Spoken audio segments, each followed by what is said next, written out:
Ladies and gentlemen, good evening. I'm Florian Eder. I'm the writer and editor of Brussels Playbooks. You wake up with me in the morning, I would hope very much.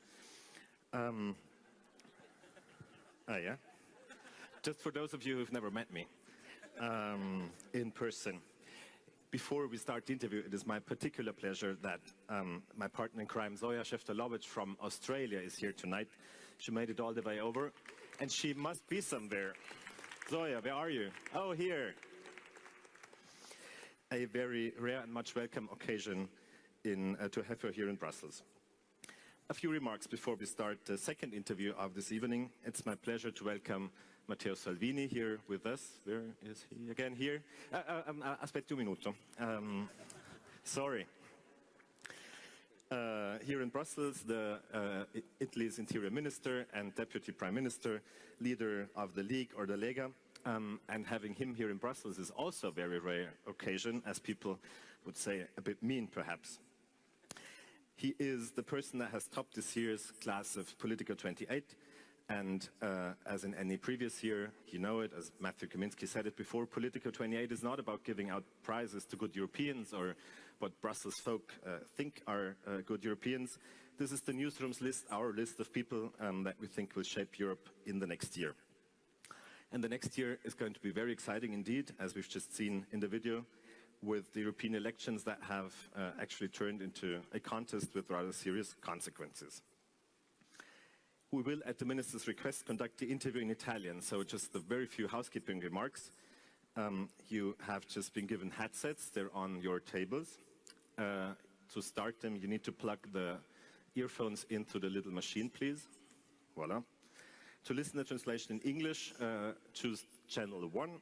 To listen in the Italian original, choose channel 2 or just leave them away. And I'd like to thank and welcome also our audience, who's watching online. I'm told for those of you following the live stream online that there's 2 different channels too, in Italian and English. Well, that's it. Without further ado, I would like to ask Minister Salvini to join me on stage. Ministro, benvenuto. Minister, welcome. Welcome here. And I ask you to join me on stage. Buonasera. Grazie, buonasera a te. Good evening. Good evening. C'era prima. Sono le note del mio collega Tom McTake. These are the notes that my colleague took before. So let's start about talking about the budget plan in Italy. This is the news that has been going on during the last weekend.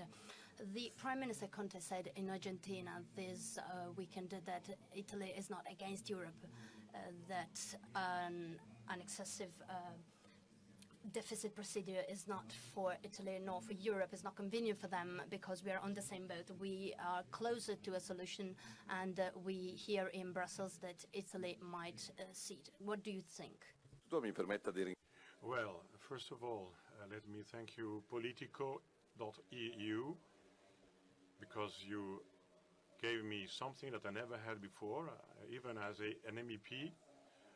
I never imagined to be a hope or a threat for Brussels and the Europeans. How do you feel? As a threat or a hope? No, I feel like I'm bringing a hope. I have 2 kids. I want to build on health, safety, respect, and welcoming people, and the respect of rules. So we could give back Europe, back life to Europe. Just look at what's happening in France. I mean, we could revitalize Europe. There's something that is not going well. We could help. We could help. What's happening in France? Something to do with Europe? Yes, this too. Because the treaty that has founded the European Union was talking about social welfare, economic welfare, and I don't think that the European countries are living through a period of particularly excellent economic welfare. Otherwise, we wouldn't have had Brexit.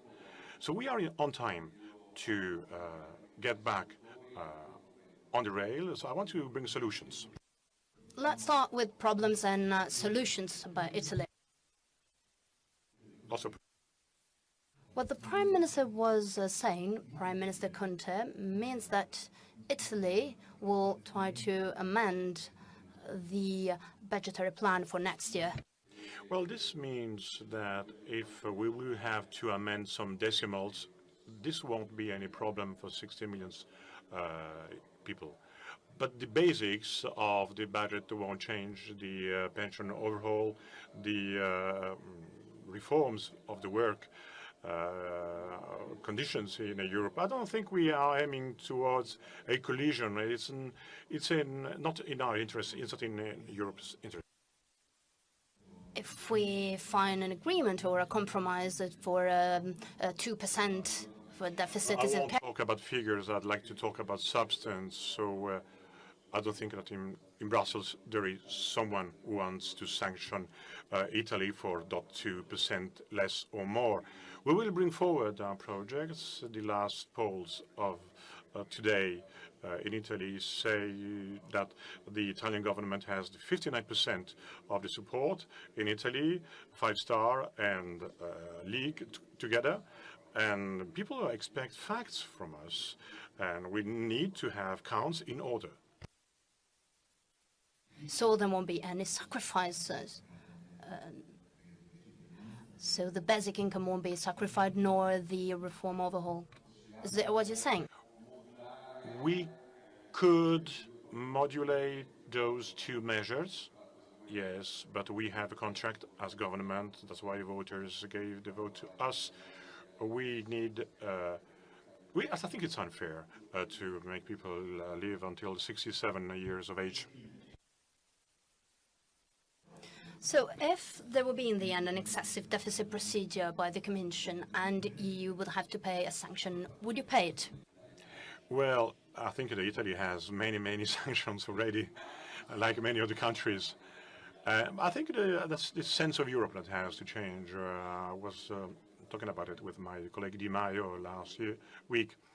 We have here prescriptions for all that concerns grapes. If you cut so much the grapes, it's not organic matter, it's waste, and you have to treat this as waste. I think that Europe should deal very well with a few things, protections of borders, anti-terrorism, safety, but for the rest, for the trees, I mean, we can deal with the trees. I mean, each single member state can deal with it. I'm optimist.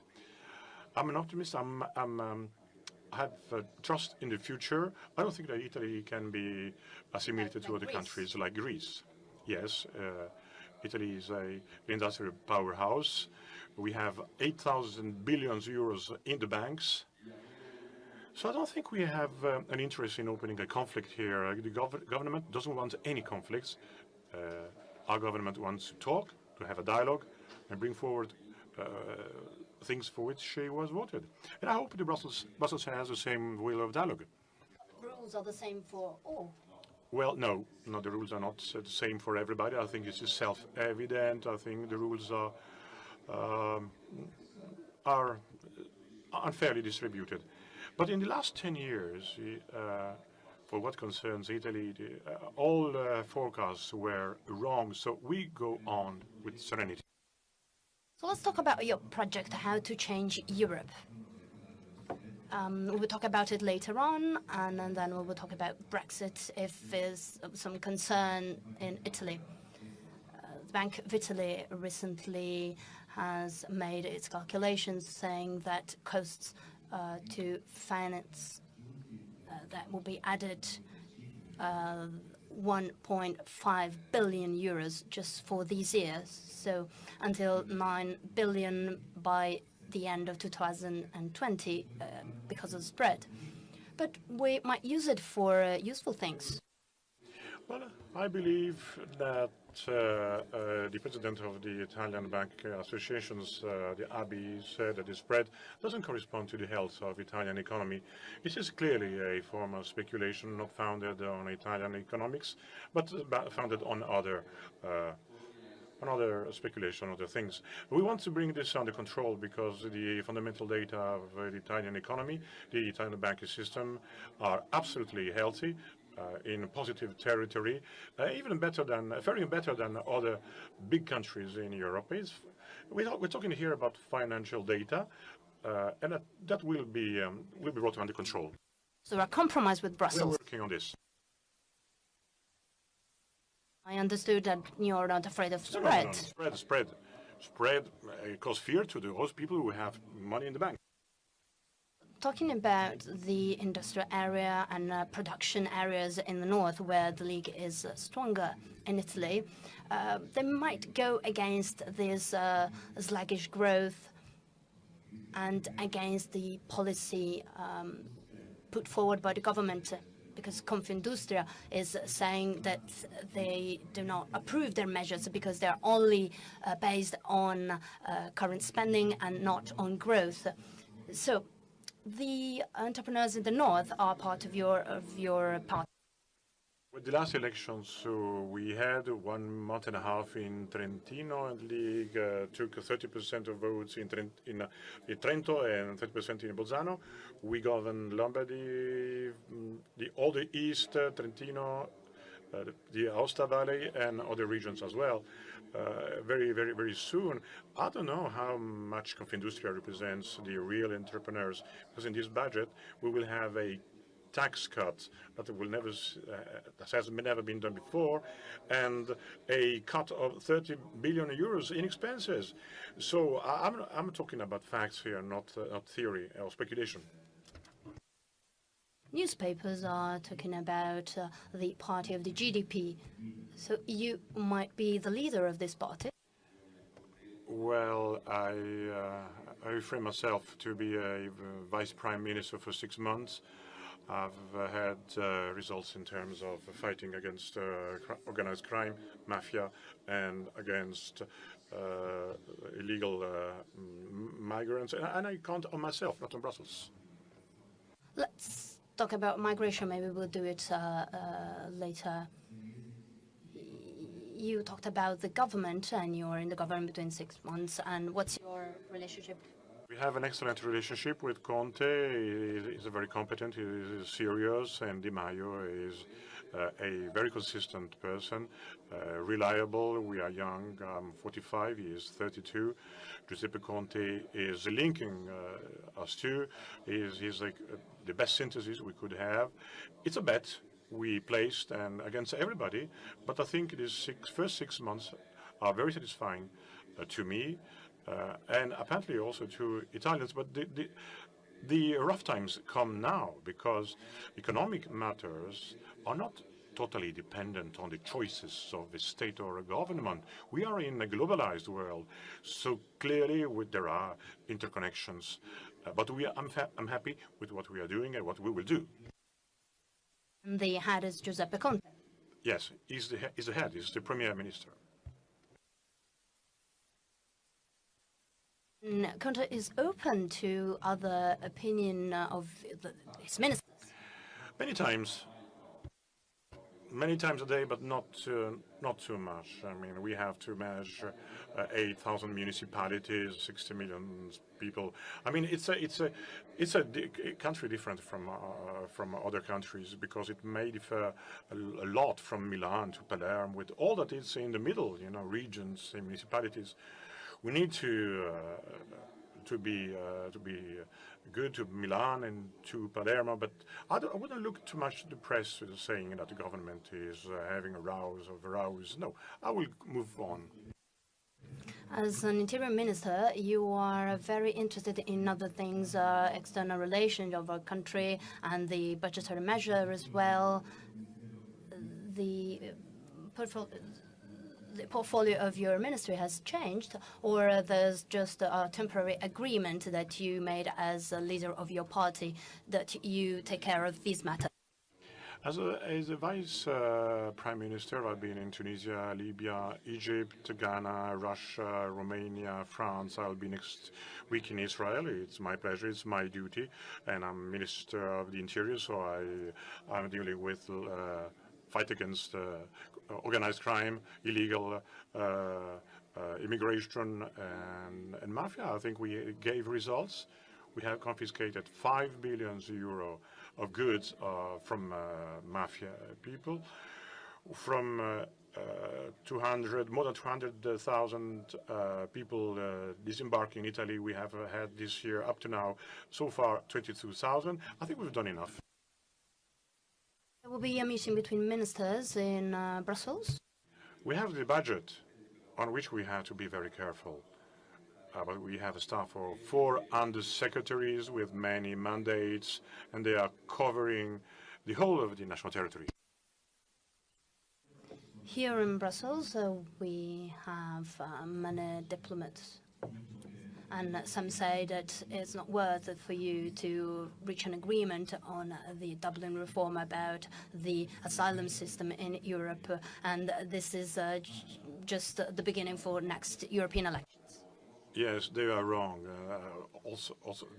I've been asked this. The Minister of Foreign Affairs, the Prime Minister, we've been asked to change this. How could we want to change these rules? They are dated. We are always gathered solidarity gestures, lots of encouragement, but no change at all.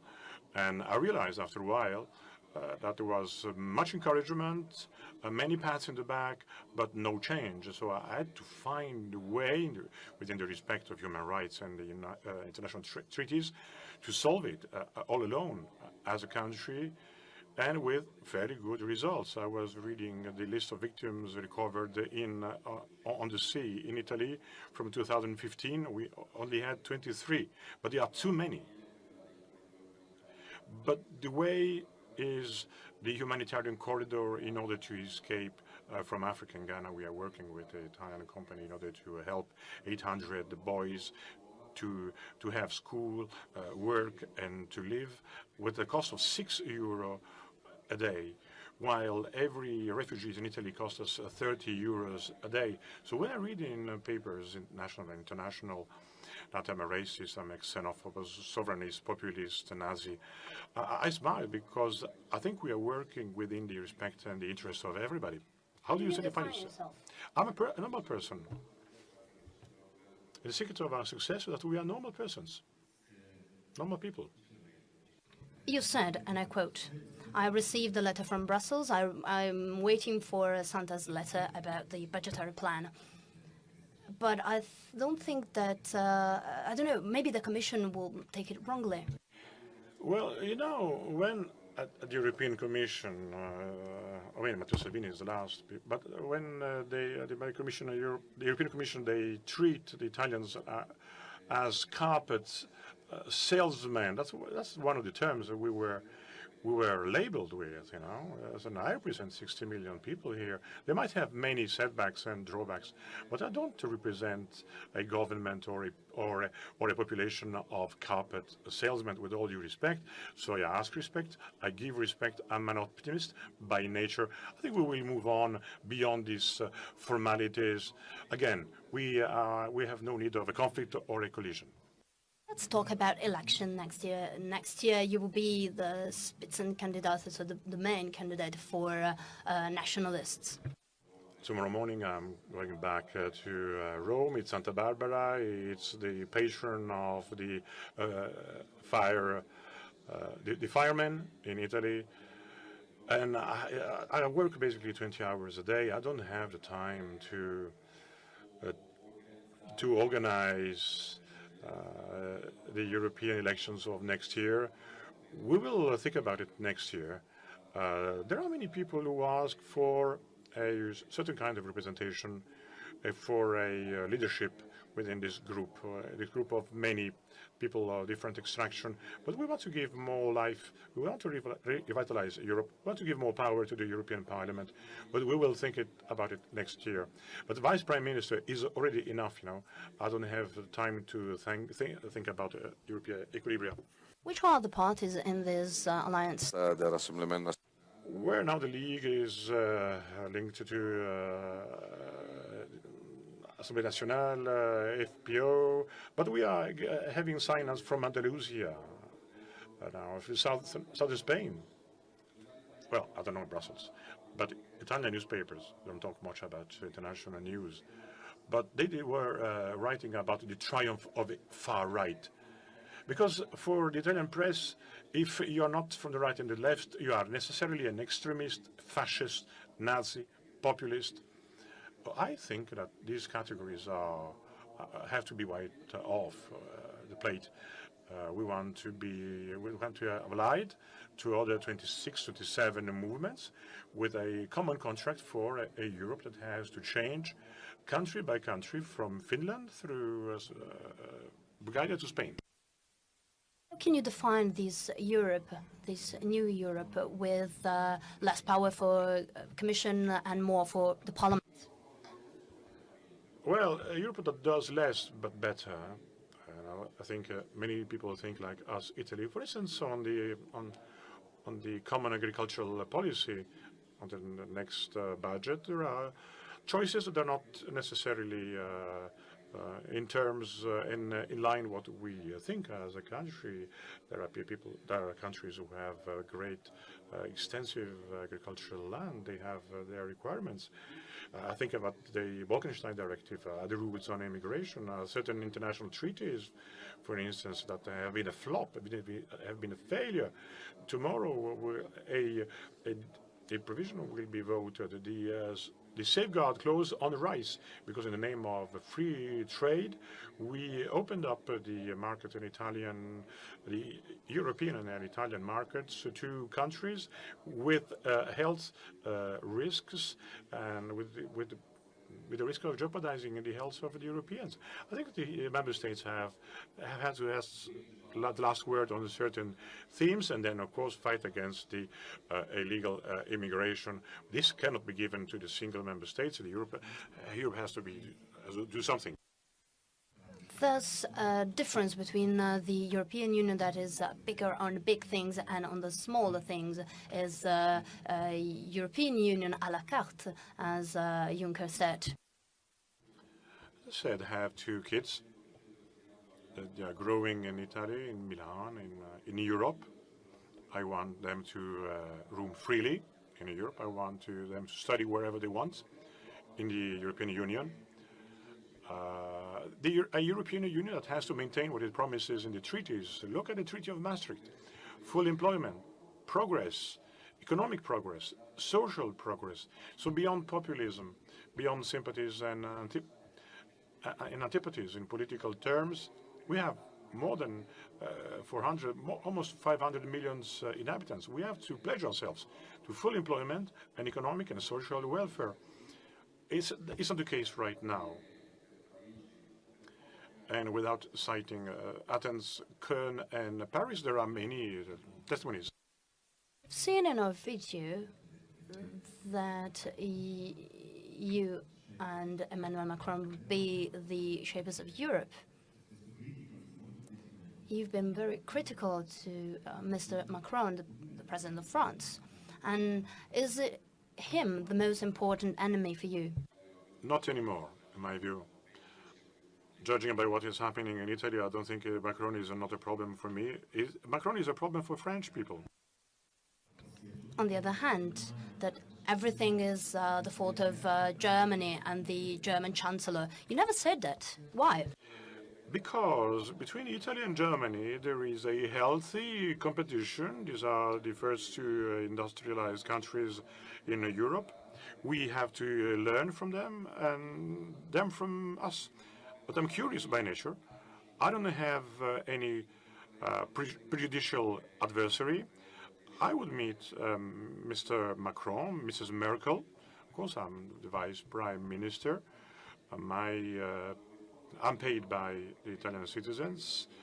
But I believe in Europe. It was a fantastic dream that is on the verge of being destroyed, and we will give our contribution to save Europe. Contrary to what people say, because they describe us as destroyers of Europe. Many ask themselves if the Tsipras method and the way you wipe off moderates is the way to become moderate yourself. Now, given the actual present situation in Italy, in Greece, I don't wish Italians to go through the same torture. I have 3 other questions in 24 seconds. Or maybe 20 seconds. Who will be the next commissioner for Italy? I can't give a name nor a surname, but he will have an economic portfolio. That's what we wish, because it is very important to deal with economics things and not just ideas. Federico Mogherini will be soon without the job. Please, don't ask me too many questions too hastily, but it will be most probably someone else. In Italian newspapers, they were talking about your last trip to Russia. You disappeared 12 hours. What did you do tonight? Well, I went and buy some gifts for my kids, and I can do this without saying this to the press. Sorry. Now they know sanctions against Russia. You will support it to extend them. In 2018, economic sanctions are not a way to solve international problems.